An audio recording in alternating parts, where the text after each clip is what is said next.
মিজানুর রহমান আজহারি বিদায় হয়ে গেছে, যার কথা শোনার জন্য হাজার হাজার মানুষের ঢল নামতো, চলে গেছে। হুজুর আমাদেরকে ছেড়ে চলে গেছে। কান্না রোল পড়ে যাবে। আমার স্ত্রী কাঁদবে, আমার ছেলে মেয়েরা কাঁদবে, আমার বাবা মা আমার জন্য কাঁদবে, আত্মীয় স্বজনরা সবাই ছুটে আসবে, কিন্তু আমাকে কেউ রাখতে চাইবে না।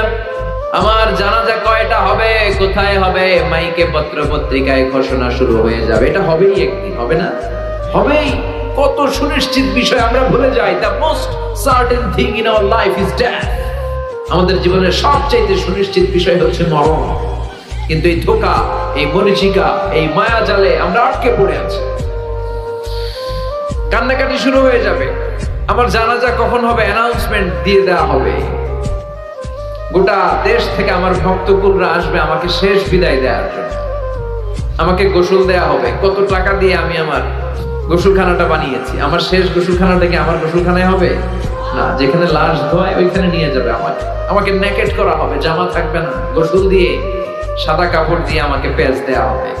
তারপর যেখানে আমার জানাজা ওইখানে নিয়ে যাওয়া হবে। হাজার হাজার মানুষের ঢল নামবে। শেষ বিদায়, জানাজা শেষে খাটিয়াতে করে আমাকে নিয়ে যাবে কবরস্থানে, ঠিক কিনা? আগে থেকেই কবর খোঁড়া থাকবে, হয়তো হাজার হাজার মানুষ সেখানে যাবে। সব শেষে ওই মাটির কবরে আমাকে নামিয়ে দিয়ে আসবে। The story is ended. ঘটনা শেষ, গল্পটা শেষ। চিল্লা এখন ঠিক কিনা? এত ভালোবাসা, এত টাকা পয়সা, যশ খ্যাতি, ক্যারিয়ার কোথায় গেল? রেখে আসাবে অন্ধকার কবরে, উপরে বাঁশ দিয়ে মাটি চাপা দিয়ে, আর কেউ নাই, অন্ধকার, শুধু অন্ধকার। এই অন্ধকার যেন শেষ হতে চায় না।